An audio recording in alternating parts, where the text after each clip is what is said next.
Your Steve Jones Show podcast will start shortly. The Steve Jones Show podcast is sponsored by Brewers Outlet, your beverage supermarket on Reagan Street in Sunbury.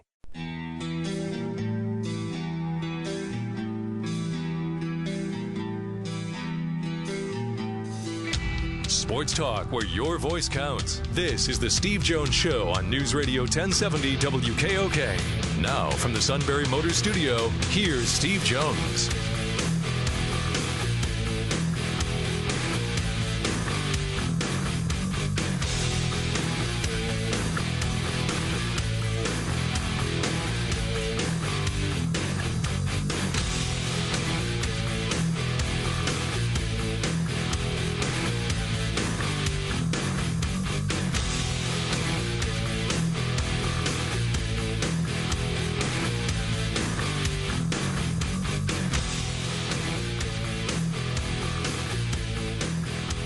It's been a great week here on the Steve Jones Show. Big thanks again to the Purdy family and everybody involved with the 28th Annual Truman H. Purdy Memorial Golf Tournament to benefit the greater Susquehanna Valley YMCAs in Milton and Sunbury. Had our live broadcast on Tuesday night at Penn's Tavern. If you missed our interviews with Keith Conlon as we were looking back at the 1994 championship team and Trey Bauer, got those interviews on our podcast page at stevejonesshow.com, and also subscribe to our podcast on iTunes, Apple Podcast app, and Google Play. Yeah, and just remember, no matter what you say to a guy in our department of digital media, hey, you know, my son got a double in Little League last night. I had a double once. Okay. It's always in the end about him. He had a double 7 in his 7-Up. That's about it. I had a double once. Okay. Let's get to our play-by-play call of the day. The Blazers force Game 7 against the Nuggets. Down to 12 to shoot. Turner sets a screen, spins around Jokic, dribble drive, kicks it out. CJ steps aside. Thought about the three. Now to Turner. Back to CJ, takes a three from the far wing and gets it! Another one from CJ, and he is all kinds of fired up. He's got words for the Denver bench. The Blazers lead at 113-101. Lehigh's own C.J. McCollum. Game 7. Now let's get to Game 6. Houston and Golden State. From the Mercury News and other contributors, Dieter Kurtenbach joins us. It's been a while since we've had him on. Dieter, welcome back. It is always great to hear you on the other end. How's it going, everybody? How you guys doing? Doing really well. All right, let's start with our guy, Durant. This is a two-pronged thing to me, and to me, when something like this happens, it's the domino effect. I just lost my closer, but I'm going to use my setup guy. Who's the setup guy now? So what about Durant? Because the Warrior bench, to me, has not been very good this year. So how does this change everything for them? It changes everything. They throw it back to 2015, and I think everybody at the Warriors has kind of figured that out. That means a very different style of basketball than what we've seen so far this postseason. It's a style of basketball that, frankly, is trying to thread the needle a little bit. This is the style that the Houston Rockets have built an entire franchise around stopping. They try to stop it on the offensive end by playing a slow, methodical isolation game, and on the defensive end, they're hyper physical. And they're going to switch everything, and that makes it really difficult to run the high pick-and-roll motion offense that the Warriors ran for the first 2 years of their dynasty. I've been thinking a lot going into this Game 6 about Game 7 of the 2016 NBA Finals. Right. You remember, obviously, the Warriors blowing that 3-1 lead. But the main reason they blew that 3-1 lead was because Ty Lue figured out, once the Cavs were down 3-1, that Steph Curry couldn't go to his left, because he had an MCL injury in that series, and he didn't have the lift in his legs to shoot from 40-something feet out to stretch a defense.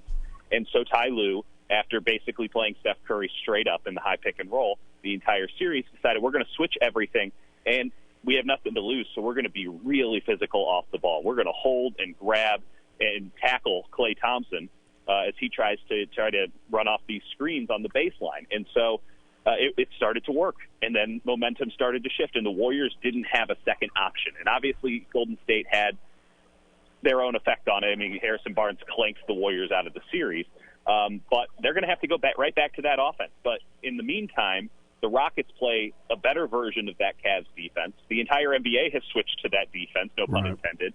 And it will just be really interesting to see if this style, which once felt so revolutionary, is in fact capable of winning a must-win or close to a must-win playoff game in an NBA in this NBA season. I'm fascinated to find out. It could, but it could also be totally disastrous. My thought on this game is fairly simple. Either the Warriors win in a spectacular fashion by a couple of points here or there, or they lose by 30 because they aren't able to thread the needle, and the Rockets completely domineer the game. But that's what it feels like. It feels like an ultimate contrast of styles, unlike, I would argue, every game up until this point, where the Rockets have basically been able to determine the rules of engagement, and Kevin Durant has been so good at playing essentially James Harden's game that the Warriors have gotten away with it. That's exactly right. Now let's flip it to the bet. Looney, there are not people lining up to sign Looney. There are not people lining up to sign McKinney. There are not people, nobody's signing up anymore as a long line to get Sean Livingston, who's been a fabulous pro his entire career. Yes, sir. So let's go to the domino effect. Who has to then, fill the spot, and how much weaker does the Warriors bench get because Houston has exploited that? Yeah, it can't really get much worse. So what you're asking for is you're going to hodgepodge together. You're probably going to have a deeper rotation. You're going to hodgepodge together some minutes with guys who we haven't seen in this series. I wouldn't be surprised to see Quinn Cook get a couple of minutes here or there. Jonas Jerebko, who has factored in this series because of his spacing, is likely to maybe take on kind of the same role he did, I believe, in Game 3 when he played about 9 minutes because of foul trouble. But it's the Warriors' slogan, and it's been almost taunting them this entire postseason, is strength in numbers, because they don't have strength in numbers. They're a top-heavy team, and now they're down 2 of their 5 starters. We forget DeMarcus Cousins is not with. He's with the team, but he's not playing. Right. When you don't have that guy who would have been huge in this series, it's just another dude like Durant who you can just give the ball to and get the hell out of the way and let him score, no matter who's defending him. When you don't have that guy, when you don't have Durant, you're not going to replace those points. So it's about basically getting the 5-man lineup to play exceptional defense from start to finish, which is something I don't think the Golden State Warriors have done a single time this season. And 2, really getting a lot of motion, a lot of transition, which is predicated a lot on defense, getting everything clicking and just getting momentum and then continuing to roll it downhill. But, Curry and Thompson going to have to score probably 30 points each. I think they're going to have to combine for at least 60 if the Warriors stand a chance. You're going to need Draymond Green and Andre Iguodala to chip in with 15 a pop. And then you're just going to need somebody else to show up. And I think Livingston is the most interesting option because he kind of told us a couple months ago, he's about done. This is probably it. And I think that the Warriors, and Sean is such a bright guy, and as you mentioned, just an incredible pro. I think he knows he's got to dig deep and find whatever he's been missing, even if it's just for 1 game or 2 games at the end of the series. And the Warriors will figure it out from there. But if Sean Livingston has played the way that he played in the first 5 games of this series, the Warriors don't really stand much of a chance because those have been lost minutes, and he's going to be required to play 20-something tonight because of his defensive length. He has to give them something on offense.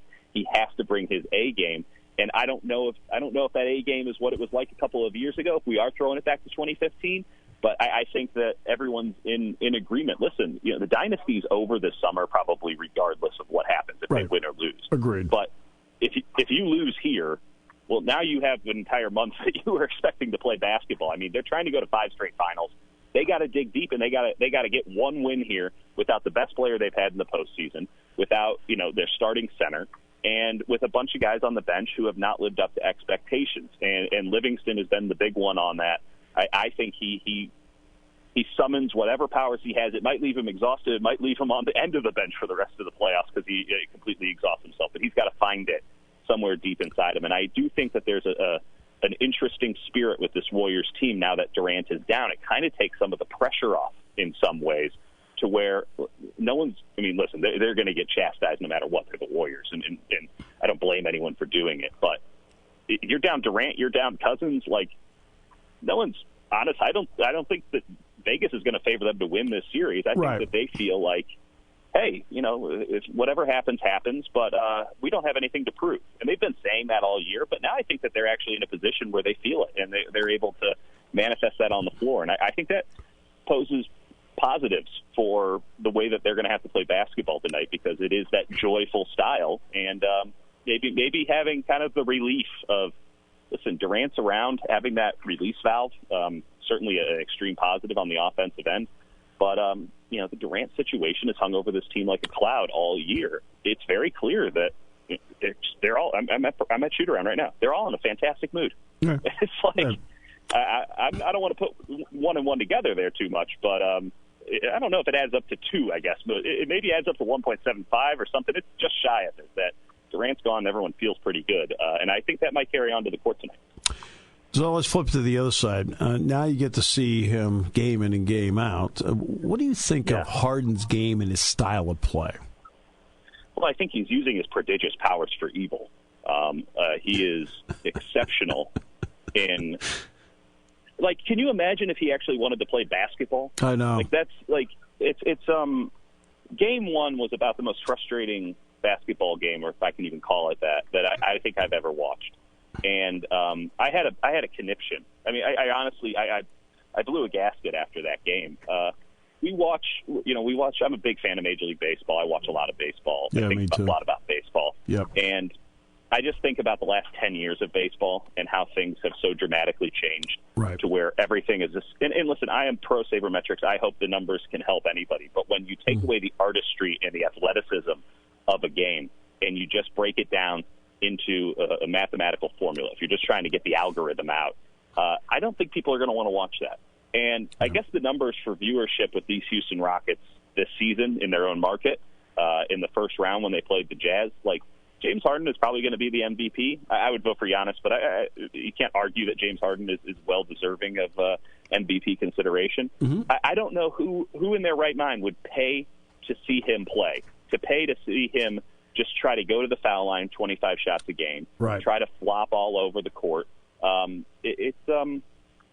It's disgraceful, honestly, and it's not his fault. This is how he's been asked to play, and it's a credit to his skill set and his cleverness and his intelligence that he can do some of the stuff. But, like, you're talking about, this is a guy who he's jumping forward on every three-point shot, like 5 feet, so that he can make contact. Right. He's pushing off all the time, and that's fine. Listen, push-offs are part of the game, but the cleverness of the push-offs, where he's putting his arm up underneath the armpit so it doesn't look like he's extending his arm fully. I mean, he spends more time worrying about how to not get called for an offensive foul and how to get defensive fouls called against him than he does about just enjoying the game and playing an artistic game. And the contrast of styles is going to be fascinating to watch tonight, and that's maybe the thing I'm most looking forward to, because the Warriors will not be able to play that rote direct game because they don't have Durant for isolation anymore. And now it's going to have to be Joy versus Morey ball. And listen, I'm not supposed to root, but I sure hope Joy wins, because if everybody starts playing the way that the Rockets play, basketball's going to die on the vine. I just guarantee it. It might take a while, but it's going to die on the vine. Yeah, I remember the first game, and they were complaining about the shot at the end that Durant that Harden took. Yeah, he wasn't fouled in that play. I mean, it wasn't even close to being a foul. It wasn't even remotely close to being a foul. I mean, and I sat there. It's disgraceful. And I thought, how dare you take something that's a fake and then try to exploit it? Because I thought it was a fake.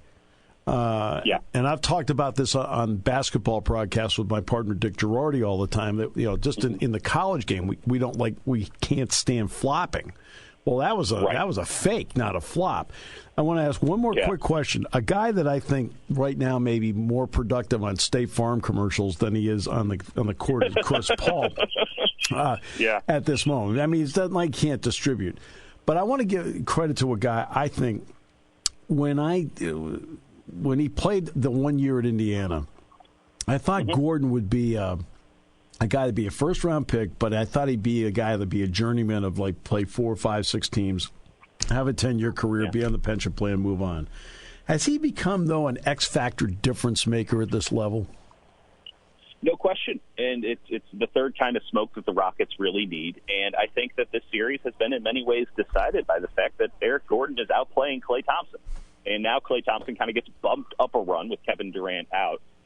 But, yeah, I mean, that has been the difference. You look at the games where Eric Gordon has played well, and the Rockets have played well. You look at the games where Eric Gordon has not played as well, and those are the losses. I want to shout out P.J. Tucker. I think he's been a tremendous difference maker in this series, and he's a first-team All-Dieter member. I love watching him play. I love his tenacity.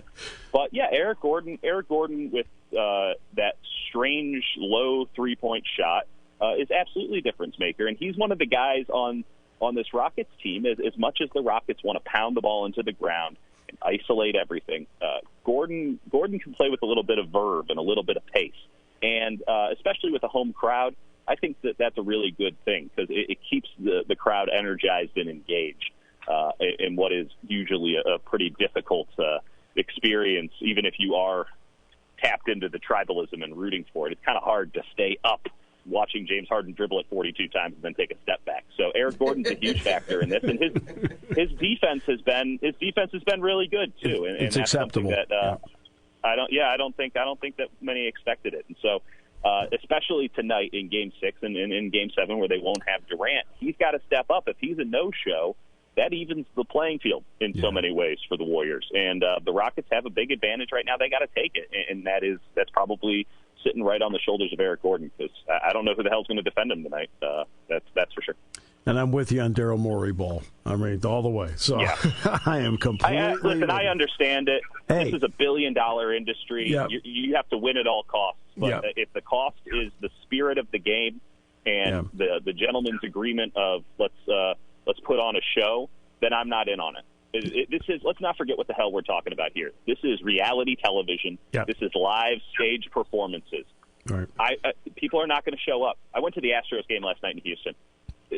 No one showed up. No one showed up for one of the best teams in baseball because it's not a good performance. Right. No one wants to go and watch it in person because the ball never goes anywhere. It's just strikeouts and home runs. Yeah. And it's like I don't need to pay $20 to go and watch 3 guys hit a homer and then 30 guys to strike out. Yeah. And I don't need to go pay $100 or something bucks to watch James Harden flop around for an hour. There needs to be some artistry in basketball, and James Harden has the ability to be one of the foremost artists in this game with all of his deftness and skill, and all he does is use that skill, again, as I said, for evil. It's I don't think it's disgraceful. Well, no, I'm just going to say it's totally disgraceful, and I hope it stops. I hope that the Warriors stop it in its tracks and that no one else follows this way of thinking because it's going to kill the game. And not only that, the roof leaked last night. So, oh my God, the video that went viral. You might hear me in the background just commenting on the beer selection at the bar we were at in the outfield. It was, it was quite something. I'm glad I brought 2 pairs of tennis shoes because one pair has been completely ruined by that. I got to go. Hair dry him out before the game. Yeah, I'm going to see the Astros Red Sox at Fenway next Saturday. So, all right. Yeah. Hey, Dieter, thanks so much. Always appreciate your time. It's always great conversation. Love it. Talk soon. Brewers Outlet Beverage Superstock Superstores ready for all of your warm weather activities. Camping, picnics, grilling. Visit Brewers Outlet first for microbrews, imports, domestic specialties. They got them. Grab some pickles at the Pickle Bar, Steve Jones's favorite place. Snacks, Brewers Outlet has that covered. Soda, sports drinks, check. Weekly specials too. And there's lots of convenient parking. So get all the refreshments everyone will love for your next outdoor gathering at Brewers Outlet, the Beverage Superstock Superstore, Reagan Street, Sunbury. You've heard of bumper stickers, window stickers, even pot stickers. But none of those can save you money on your next new Kia. It's the Summer Sticker Sales Event at Sunbury Motors Kia. Look for a sticker and save. Wanna see ya in a Kia. Sunbury Motors Kia. During the Summer Sticker Sales Event, get 0% APR financing for 66 months and up to $2,000 additional cash on specially marked 2019 models. Sunbury Motors Kia has a 2019 Kia Sportage LX, now just $22,999. Save nearly $4,000. A 2019 Kia Sorento LX priced at $23,999. Save over $5,000. Or lease a 2019 Kia Forte LXS for just $199.82 a month for only 24 months. And all Kias come with a 10-year, 100,000-mile powertrain warranty. Sunbury Motors Kia, Routes 11 and 15, Hummel's Wharf. Financing through KMF. Lease term 24 months. 10,000 miles per year. $2,300 total. Due financing. Tax and tax extra. Offer expires 7/1/19. Warranty is limited powertrain. Warranty for details to retailer or go to kia.com. Taking your calls at 800-795-9565. This is the Steve Jones Show on News Radio 1070 WKOK. Now from the Sunbury Motors Studio, here's Steve Jones. Sunbury Motors, 4th Street in Sunbury. Sunbury Motors Kia, routes 11 and 15 in Hummel's Wharf. Boy, do they get it done for their customers. And speaking of which, that's Brewers Outlet. Reagan Street in Sunbury, the beverage supermarket. Imports, domestics, microbrews, best selection of beer anywhere. Including our special now through Tuesday, Keystone Light 30 packs, $14.95. Don't forget, you can always get gift cards to Brewers Outlet. Maybe you'd like to do that for Mother's Day. Wouldn't be bad. Wine coolers, water, soft drinks, snacks. They roast their peanuts fresh and hot every day. And the pickle bar, led by the barrels and the dills, indeed, second to none. All at Brewers Outlet, Reagan Street in Sunbury, the beverage supermarket. And now we bring in the man simply known as, 2 words, the King. Would you get me a Mother's Day gift certificate at Brewers Outlet? I would get you an uncle's certificate. An uncle's certificate. I'm not going to be a very good uncle. You're not going to be very happy. So. What are you talking about? You've been a great uncle to all my kids. What are you talking about? Yeah, well, they're not going to let me make that trip, so I'm going to miss the wedding. Oh, you are? I cannot sit that long. I got the cellulitis again when we went to Newburgh, so I can't. Sitting in a vehicle is kind of for that length of time for me. Well, you saw what happened the last time I went there. Yeah. No, it's bad. I ended up in the hospital for a week. What's happening is that blood clot is lodged behind my knee. And when I sit for any length of time, the blood pools in my leg, and I've become susceptible to the cellulitis. And throw in a kidney stone and a rotten hip and checking for the old PC Tuesday. So I've got some issues I got to take care of, and riding in a vehicle, I've held out as long as I can. Sure, of course. I sent Christopher and Angela a letter today. So. Oh, okay. It breaks my heart. I really does. I can't. I held on. Believe me, you don't think everybody doesn't understand? Of course they understand. But I've gone to every kid's wedding. You know. What that makes you a horrible person? I feel really bad, but I just, and like I told Sean, it's not just my wife is worried, and I can't. I mean, there's no question. When I'm in a vehicle that long, I can't. My leg falls. Can't do it. I can't even. Yeah. No, if you can't do it, I'm running out of money, to be honest with you. So many doctor bills. It's just incredible. So anyway, enough of me. I'm just kind of throwing that out now, but I'll take care of Christopher and Angela. But I feel really bad about it, and hopefully this clot will finally dissolve and be gone, and I can get on with my life here. But it's just life's journey right now. It's just kind of taking, a little detour. You ever see The Amazing Race? Yeah, I have. I like it's actually. I haven't watched it at all this year, but I mean, when I've watched it, I thought it was a very good show. Yeah, well, I got a U-turn right now, a little detour. Yeah. So, right. Just that timing's just not very good right now. So, 14 hours in a vehicle may just about do me in. Not really, but I'll definitely end up with some issues that I really can't deal with anymore. So. Yeah, I understand. So, enough of that. I was watching the Red Sox in Baltimore. I watched the whole series. I'm going to be watching the Red Sox in person next Saturday night. Really? Yes, I'm going to be. Dan and I are going to Fenway Park Saturday night. Oh, awesome. Who are they playing? So I will try and I'm staying in Windsor actually. So Windsor, Connecticut? yeah, Really? Where? at the Residence Inn. Oh, It's a look you up. Marriott. It's a Marriott. Come on, man. I'm using, Sean keeps telling me to use points. Well, it'll be on Day Hill Road, right? Probably right around there, yeah. Yeah, no, I know where it is. Yeah. My neighbors here put the windows in it. Oh, okay. Yeah. So if they break, I know to blame. Yeah, well, no, they left. And So, after this day, you'll have tons and tons of points more to spare. there you go. There you go. Perfect.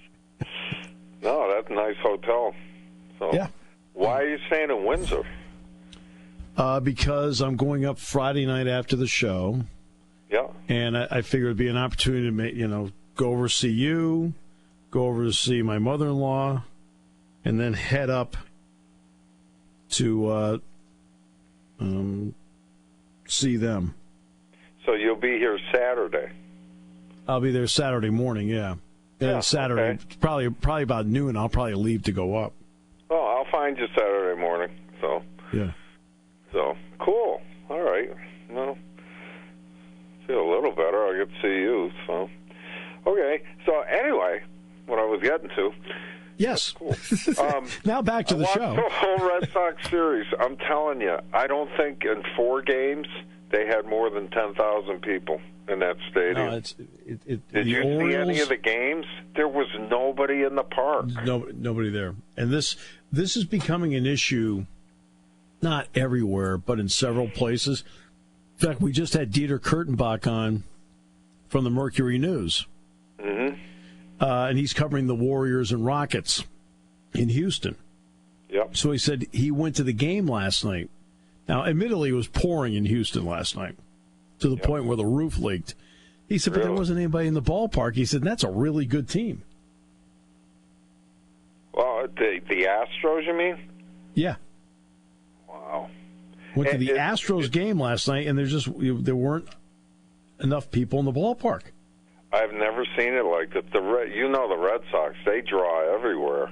Yeah, And because especially when they their play fans show up. Baltimore. Yeah. What happens is their fans show up and they overrun the place. Games?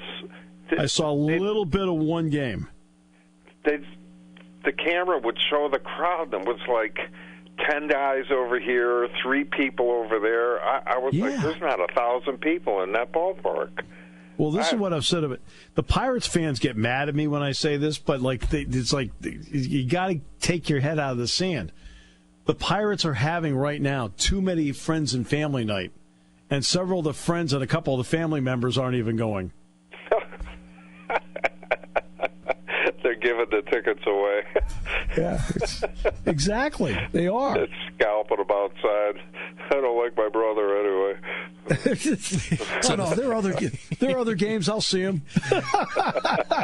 So the Phillies are out. So the Phillies are out in Pittsburgh. I want to say the weekend of like around July 20th, something like that. Yeah. So I'm going to go out. I'm going to take the nephew out and his parents out. We're going to go out to PNC Park. Literally got tickets almost right behind home plate, but down the third baseline a little bit. Yeah. Yep. Wow. Yeah, for under $60 a ticket. Now this is what's happening though. What's happening is this: Sean and his nephew and Deb, they pick a game and they go to a game. Okay. Dan and I, admittedly, we paid nothing for the tickets, but I mean, we're going to the game. Okay, on Saturday. You guys on Saturday are the night. problem. Yeah, we're the issue. But what's happening is that people are going to a game. Hey, baseball's fun. I'll go to one or 2 games a year. Okay? Yep. The problem is they can't sell season tickets. No, that would be a big deal. Hey, be honest. If you had to pay for the tickets, would you go? Yes. Yeah, I would go because it's the only time I'd be going to Fenway all year for me. Right. Okay. Right. So, I mean, that paying for them would not even enter into it because I haven't been to Fenway Park in 7 years. I haven't been. God, last time I was there was with you. Yeah. And that was, God, that was a long time ago. Yeah, it was a while. Yeah. I listen to a lot of talk radio all over the place, and to a man, each person says, hey, look, if I didn't get comp tickets, I couldn't afford to go. You know, it just costs too much. And even with the comp tickets, you still got to buy stuff, you know. Oh, absolutely. It's not like I'm not going to go to the ball game. Okay, I'm going to pay for my parking. I think when I took you, our parking was comped. We parked. I have no idea. Well, I think when we went, we parked behind the center field wall. Yep. Right, and that was comped. Stadium. Yeah. Yep, that was comped. Okay, but I've got obviously I got to pay for the gas. I've got to pay to park. I'm going to probably park at the Prudential Center and walk over.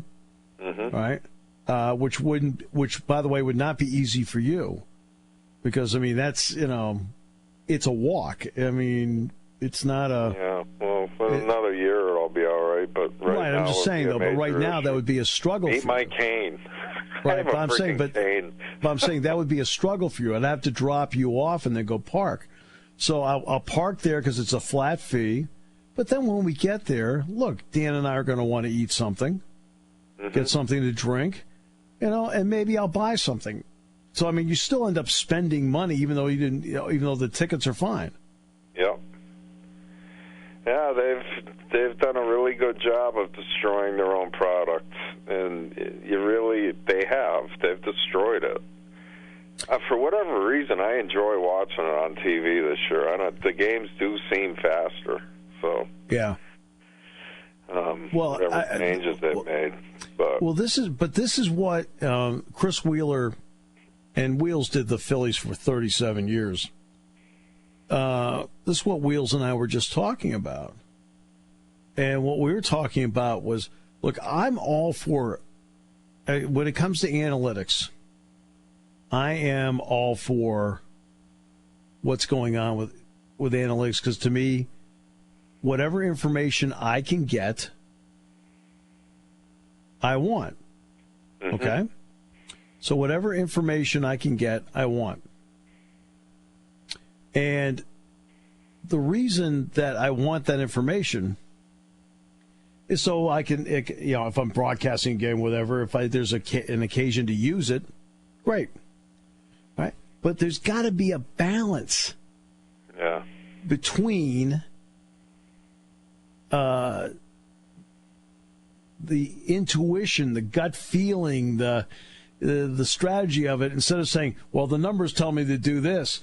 Even though my gut says we should hit and run here, analytics says we shouldn't do it. There's got to be a happy medium in between it. It can't just be all walks, strikeouts, and home runs. And that's the problem with it. I mean, the other night I was watching a Pirates game, and they're playing the Texas Rangers. And this kid for the Pirates goes out, and he walks the bases loaded. And then he gives up a grand slam. Okay? And then I figured out why he walked the other three guys. He was afraid to throw the ball over the plate. Yep. Because when it did, it sailed. I tell you, speaking of Sale, Chris Sale is pitching lights out now. I was wrong about in fact, him. that might be who we see Saturday. Oh, he's got some nasty stuff now, man. I don't know what was wrong with him at the start of the year, but he's virtually unhittable right now. His last four starts, like that slingshot motion, and he is. You can see that the batters are just like, I have a clue. They just walk away, strike three. He is dominant right now. Red Sox looking pretty good. Not only that, but he's also hitting 96 on the gun again. That's big. Yeah. So now they could set up his slider because he could throw his fastball but he didn't 96. have any command of his pitches, so he had to slow it down because he couldn't find the strike zone. He could throw it that fast, but now he's throwing it that fast, and he's spotting his pitches, which makes his changeup is just unhittable. He is. Now they got to keep him healthy. That's his problem. Yeah, exactly. That's like you look at the Phillies. The Phillies, for example, it is imperative that Aaron Nola be really good for them. I mean, it's imperative. They have to have Aaron Nola healthy as always. I mean, and it's interesting that people complain about Bryce Harper and how well he's hit or not hit to this point, but I think he's made Rhys Hoskins more effective. Sometimes presence of somebody means something. Oh, absolutely. Just being in the lineup, he makes the other guys better. He makes he's not Hoskins a gonna see better any player. pitches, you know?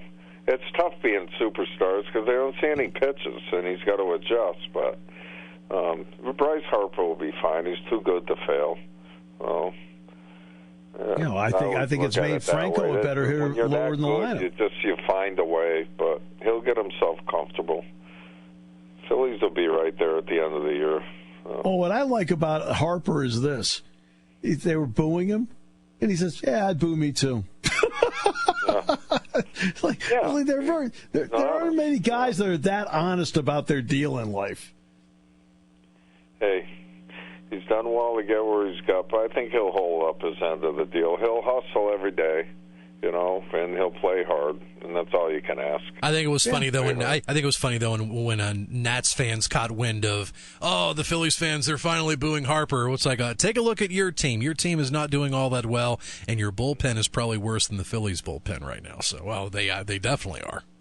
Well, they've also had a lot of guys hurt too. I mean, they've had Zimmerman out, Soto out. A lot of injuries this year. Yeah, not just the Yankees. You know what? But that goes back to what Kevin talked about. When the Red Sox were getting bombed out early in the season, the fans started chanting stuff about the Yankees. Like, you've won the championship 4 times. If you're the Nationals, what do you chant stuff about the Phillies? Go beat them. Yeah. Just beat them. I don't know if injuries or... Hey, you're starting to wonder about all these injuries. Even the Yankees, people were saying they're not getting hurt sliding into second base, Right. They're getting hurt on swings. They're stupid. Aaron Judge swings at a pitch and pops a muscle in the stomach. What's going on? It's not. I'm not saying they're self-induced, but they're more physical. It's not like the guy got beamed and he's going to be out for 3 weeks. There's something. A lot of people think there's something to it, and I'm not saying steroids. I'm just saying the training regimens may not be adequate. Maybe people should really start looking at TB12. Yeah, I don't know. Serious. I mean, the guy's but I'm with you. That's one thing I look at. Baseball has some injuries today where you sit back and go, "The heck did that come from?" Yeah. Yeah, it's not like somebody is like slides and let's take Dustin Pedroia. Crash into a wall trying to catch and make a catch. Yeah. Speaking of which, not to interrupt, did you see the catch Jackie Bradley made? Yeah, I did. Yeah, it was Holy awesome. Crap. That's one of the greatest catches I've ever seen. He had to be 5 feet off the ground. He cannot hit to save his soul, but he sure can field. I know he can't hit at all, but man, that guy can he can show some leather. That was his chest was above the wall. That's how high he jumped. Oh man. Some of these guys are just tremendous athletes. But Mike Trout. Oh my God, Trout can do everything. Yeah. And the problem is that he's out in the West Coast, so we only get to see him once in a while. And he's quiet. He doesn't engage like the commissioner wants him to be more, baseball. That's not him. He just wants to go play ball, Exactly. I like that guy. Yeah. Oh no, a lot of people respect Trout. Yeah. Trout's he just wants to play ball. I don't need to hear him talk. I want to watch him hit. Well, we had Dave Sims on the show, who does the Mariners. Dave Sims from WFAN. He used to be, yeah. Yeah. I've known very good. I've known Dave for 30 years. 30 years I've known Dave. Good man. I really liked his show. If you met Dave, you'd like him even more. He's just that kind of guy, right? Sure. So his base always had been Philadelphia. Okay, that's where Dave did cut his teeth in the business and so forth. Philadelphia. So he said he was talking to Mike Trout. He says, "Man, when Harper signed, I thought for sure you'd come home to Philly." And Trout said, "Dave, my wife and I wake up every day and we hear waves." No. That's funny. I like that. Because, man, he's a huge Eagle fan. Oh, I know. Huge. He's a season ticket holder. No, he sits on the bleach, out in the seats with everybody else. He doesn't sit up in a booth. He's just having a ball. He's a good dude. I like him. I think everybody likes him. That's why baseball wants to get him out there more but he's so down to earth, which is such a plus. But it's a negative in terms of pushing yourself. He doesn't push himself. Good for him. Good. He doesn't. His brand is him. He doesn't need to brand himself. So. And our brand is having the King on every week. That's right. Oh, I'm lucky to be on. So. All right. Have a great weekend. Hope you feel better. I'll talk to you guys later, and I'll be talking to you next week anyway, and then we'll see you Saturday. All right. All right. Bye, Sean. Happy Mother's Day. Yeah, Your station for news, weather, business, and CBS Sports Radio. News Radio 1070 WKOK Sunbury and on WKOK.com.